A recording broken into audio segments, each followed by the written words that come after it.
Expert Answers in 5 minutes. I'm Kelly McCarthy, and I'm joined today by Myra Irizzarry, Government Affairs Director for the Professional Beauty Association, a nonprofit association dedicated to advancing the professional beauty industry. Myra, thanks for joining me. Thank you, Kelly. So the question we're addressing in this session was posed by Jim C., a PBA member, who says, what's the FICA tip tax credit and how will it impact my salon? Myra Irizzarry, what information can you share with Jim and others who want to better understand FICA? Well, Kelly, this is a great question, so I'm so glad Jim contacted us and asked us about FICA. This is important and impacts everyone in the industry, whether you're a salon owner or an independent contractor. So first, I just want to explain what FICA is. FICA actually stands for Federal Insurance Contributions Act. And FICA is made up of percentage of your salary, 12.4%, which is paid to Social Security, and an additional 2.9%, which is paid into Medicare. Now, those are the rates for 2013. Congress does have the ability to either increase those or decrease them, as we've seen in the past. But first, we just wanted to clarify what FICA is and how that works. Now, in regards to his question on how will it impact my salon, well, as a salon owners are responsible to withhold this tax from their employees and also responsible for paying half of that FICA amount. The other half, of course, is paid to the employee, which I'm sure everyone notices when they get their paycheck every month or every few weeks. As an independent contractor might be thinking, well, how does this work for me? Independent contractors also are responsible for paying for FICA. They pay a different amount. It's actually discounted a little bit because they do not have an employer paying that other half. So let's move on and see what our next question is. So the FICA tip tax credit, it's also known throughout PBA, and if you've ever attended any of our shows or called and talked to us, a lot of people refer to it as the FICA tip tax fairness legislation. Its actual name in Congress is called the Small Business Equalization and Tax Compliance Act. Well, what is this? This is a dollar-for-dollar credit on FICA taxes paid on tips.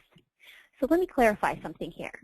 Tips are included as income and should be reported as income.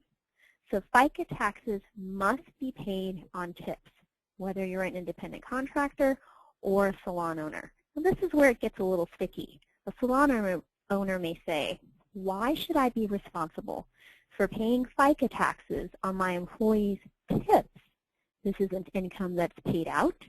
I do not receive any type of credit or benefit from the income coming in. This is a transaction between the stylist, the beauty professional, and their client. This is all true, but unfortunately, because tips are included as income and an employer is responsible for half of that FICA, the employer must pay FICA taxes on those tips. So the 45B FICA tax credit is an actual dollar-for-dollar credit on the FICA paid on tips. The person would, as the employer, would continue to file their taxes as they normally would, and if this legislation were actually to pass and become law, when the salon owner filed his or her taxes, they would receive that dollar-for-dollar credit. Now, there's nothing on the employee's end that they would have to do. Nothing increases for them, nothing decreases for them, nothing really changes. It's simply just their responsibility to continue to report all of their income, which includes tips.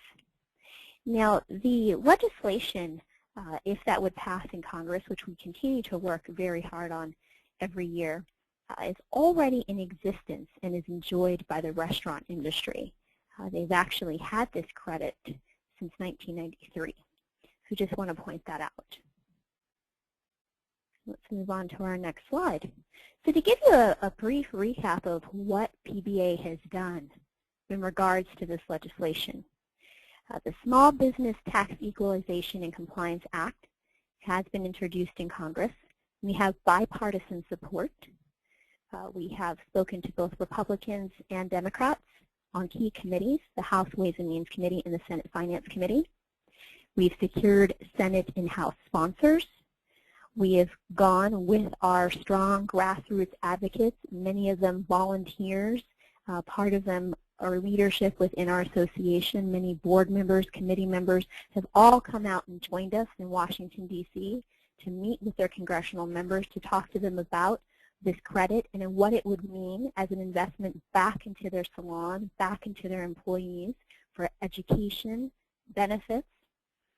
We are officially included in a FICA tip tax study that we had done for the industry. It's the first of its kind. We have submitted a massive letter writing campaign, and we've also met with the Georgia Commission on Tax. So the Professional Beauty Association, along with the volunteers and advocates that we have for this legislation, have worked tirelessly to continue to fight for this. We think that it is only fair that it applies to the beauty industries, as it's the second highest tipped industry just behind the restaurant industry in the U.S. So we really feel strongly that this would be a great benefit. So what could you do out there? If you're willing to come with us to Washington, D.C., we do this every May. We'd love for you to contact us. We'll train you, give you all the supplies, everything that you would need. It's really an awesome, wonderful day. We've talked to so many people that have gone out for the first time, and they almost feel that it's an addictive process. They just really enjoy being part of a process to push legislation through Congress. You can visit our website at probeauty.org/FICA. There you can read all about the Small Business Tax Equalization and Compliance Act. You can learn more about its history, what the dollar-for-dollar credit would mean and what it would do. And you can send a letter. We have this pre-written on our website. You can edit it to add a personal touch. You just hit send, and based on your address, it'll be sent to your correct congressional member and your senator. So it's really up to you how much you would like to become involved, and we will take your participation any way we can get it. And that basically explains FICA. Thanks, Myra. Your response covered a lot of information and went a long way in clarifying this legislative issue for our listeners. Myra Irizzarry is the Director of Government Affairs for the Professional Beauty Association, who produced this segment. Remember to visit probeauty.org/edu online to submit your questions for